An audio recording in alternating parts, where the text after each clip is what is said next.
जो स्थायित्व भी देगी, सुरक्षा भी देगी, समृद्धि भी देगी, गरीबी से मुक्त भारत बनाएगी। मैं आज के लोकतंत्र के इस पर्व के अवसर पर सभी देशवासियों को बहुत बहुत शुभकामनाएं देता हूं और फिर से एक बार पुरजोश वोटिंग कर लोकतंत्र के इस पर्व में हिस्सा लेने की अपील करता हूं।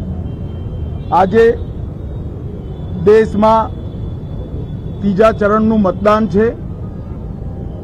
ગુજરાતની વધેલી 25 से 25 सीटों पर આજે મતદાન થવાનું છે। હું ગુજરાતની જનતાને અને વિશેષ કરી ફર્સ્ટ ટાઈમ વોટરને અપીલ કરવા માંગુ છું કેવી સરકાર માટે આપણે સૌ વોટિંગ કરીએ જે દેશને સ્થિરતા આપે,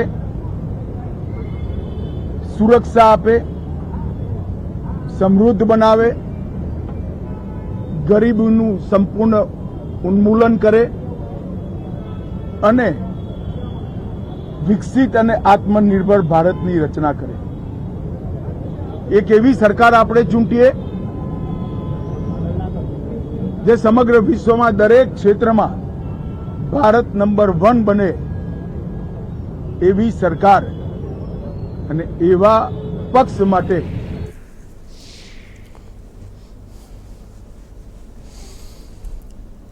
तो देखिए, गृह मंत्री अमित शाह को आप सुन रहे थे, जहां पर गृह मंत्री अमित शाह